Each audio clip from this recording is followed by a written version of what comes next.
Say, kids, what time is it? It's kind of like watching TV, but, in your car. 104.7 The Cave, Mike the Intern, Jay Stevens in the studio. It is Dark Side of the Stream, episode 163, while Jay mutes his phone. Well, sometimes This week was Jay's pick on our 163rd. No, actually, this was my pick, 163. Was it? No, this was mine. Was this yours? So I went with. I've lost track of boy band. I went with boy band. Oh yes, okay. So anyway, this was Jay's pick, something that he has actually brought up a few times that we do, and I was like, I don't know, I want to do it, but eventually it became a point where we had to do it, and we're talking about the documentary on HBO Max that's called Menudo, Forever Young. Now I gotta say right out the gate, I screwed myself on this one because half of it's in Spanish and I didn't have any subtitles. So Jay, it's so funny that Jay picked this one because I knew out of the gate that there would be some Spanish speaking. This was probably, if you could equate a band to how big these guys were in Latin America at the time, I would say they were like the Beatles. I didn't know they were that big either. Oh, and I was alive during this era. Massive, but you're not from Latin America. So, I mean, while they did make it they did cross over outside of Latin America. It wasn't like that big, but in Latin America, more specifically like Puerto Rico, they were like the Beatles. Dude. Huge. Wow. Huge band. But when you said that, I was like, man, this is funny because Jay always is like, oh man, how am I supposed to play poker and watch this if I gotta read the subtitles? Got subtitles, it's tough for me. This one I couldn't, there was no subtitles. So a half of it, they were speaking Spanish. So I was just watching. So yeah, this was a tough one. Have been brushing up on my Spanish, so much so that when I went to Chicago a couple weeks ago, I actually helped this young Mexican woman and her little kid order food at a restaurant because she couldn't speak any English. That was nice. It was funny because we had been drinking, we were kicking off our vacation and stuff, and we're in this restaurant, and I hear her say basically to the tune of can I get this grilled and can we have no spice on it? It's from my daughter.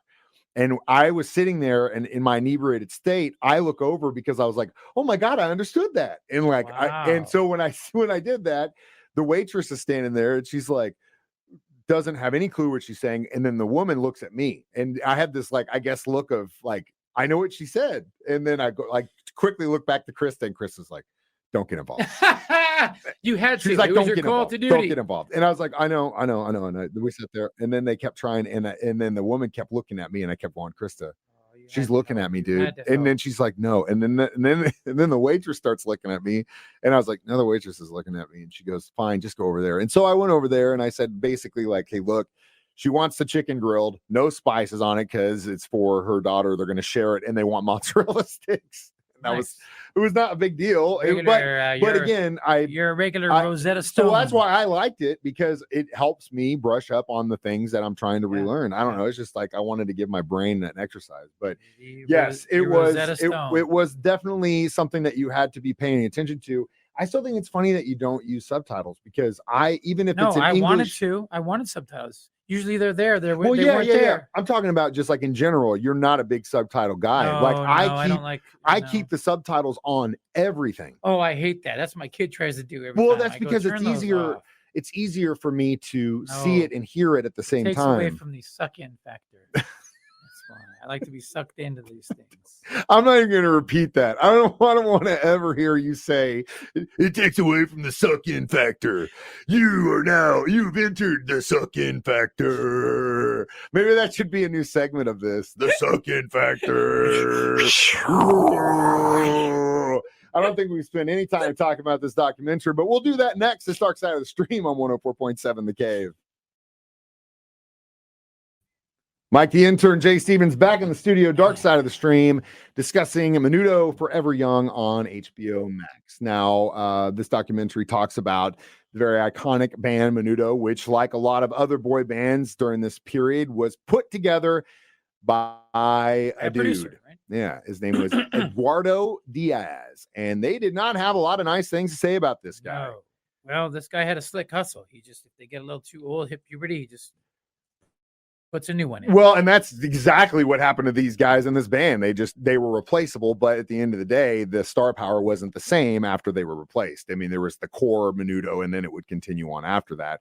But yeah, this dude was kind of I guess he's like the same, like the Ron Perlman guy from NSYNC and Backstreet Boys and all that stuff. Yeah. You know? And it's crazy that this dude that really up until this point, he was kind of in and out as a producer, didn't really have a whole lot of like ground to stand on. And then all of a sudden he puts his band together and it's like, boom, they hit. Now there's a lot of allegations of abuse that it's really, really tough to swallow in this. Because there are a lot of incidences where these kids were basically propped up and sexualized and exposed to predators who did some not so great things to them. And they've been dealing with that for their entire life. Yeah. The other crazy thing about this is we hear about the them doing this in the United States with girl bands, young artists, Britney Spears, Christina Aguilera, where they're teenagers, but they're sexualized. And it's not a good look. We're really a good look when I was a kid. It's definitely not a good look now, but you don't hear this happening about boy bands too often. Yeah. They like NSYNC, O-Town, Backstreet Boys, you know, you don't, because they're boys, I guess, right? Is that why they don't talk about it as much? Maybe that's what it is. Maybe in some circumstances where the guys, you know, are young, late teens, early 20s, where it's kind of like, but those guys were getting more kind of ripped off on the money. And I think Menudo, there was actually some touching going on, like, you know, you get the idea that Ricky Martin has said stuff like that. Yeah, and Ricky and Robbie actually are not part of this as being interviewed currently, but they have been in the press about talking. That's about why they things. Didn't want to talk to them. They didn't want to talk to them, you know. Yeah, because they knew that they'd say, "Hey, man, some shady stuff was going down to us." Yes, and it's not a good look at all. And again, this isn't a case where it's like I was a big fan of Menudo and now I can't listen to him anymore because all these things are going on.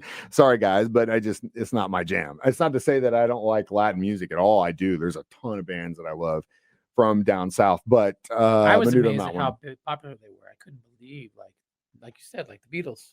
Especially in Latin America. Right down there. Yeah, big time. I mean, they were big, and obviously Ricky Martin would go solo. And they came to America, and they were there. I mean, I remember they were super popular, you know, but we moved down further down south. But we'll get to more about this crazy story about Menudo next. Dark Side of the Stream on 104.7 The K. Jay Stevens, Mike the Intern, back in the studio, Dark Side of the Stream, discussing Menudo Forever Young on HBO Max. Now, obviously, the allegations that the band members bring up as far as members bullying each other, some inappropriate touching going on, basically getting thrown to the wolves by predators, over-sexualizing these kids. It's not a good look at all. But what stood out to me more than anything else in this documentary, at least knowing the story now, because I didn't know anything about it until after I watched this, their parents signed over their rights to this man, as then once they joined the band, he was now their parental guardian. That's crazy. I don't even have, like, you know how they say everything has a price, right? Like, how much does it cost for you to do this? How much? Yeah. There is no amount of money that you could give me to give up parental rights at all. Yeah. None. Yeah, that's crazy. That's not for sale. That's like I would die for. You know what I mean? Is it because of just like the extreme poverty down there? Probably. You know? I mean, again, it's on the sell. Like if the guy came to them and was like, look, it's just a legality thing. We got to do this so we can do it. You know, that's probably how it was sold. Maybe. I've got to be able to take them with me and not have problems. And if we go to other countries, and if we get a question, there are minors. I don't want to get in trouble transporting minor, blah, blah, blah, blah, blah. Maybe they have to do it, but they don't, because if I was the parent, I'd say, if you want them bad enough, then I'll go with you. Or my wife's going with you. Yeah. Either way, we're going to have a family member there to make sure everything's on the up and up. Yeah. That was where that stopped. And that's how all this abuse was able to happen after the fact. Because once he had that signature on the line, it's like, well, you can't come. That blew. I mean, all the other stuff, I don't want to say like you expect it to happen, but it's an unfortunate nature of the business, especially at this time in our history, that stuff like this was rampant. It's still rampant. It's just a lot more secretive and people aren't talking about it. It still, I'm sure, happens all the time. Both sexes. It's a little more openly frowned upon. Yeah. It's, as a society, we're like, hey, wait a minute. That's not a joke. We're not messing with that stuff. Yeah. But yeah, at the time, this wasn't crazy. But I don't think the times have changed that much where parents would be willing to sign over their rights so their kids can join a hypothetical boy band might make it or not. I mean, maybe down south, like I was recently down in Mexico and you just see it, these kids on the street trying to sell you little trinkets and stuff like that.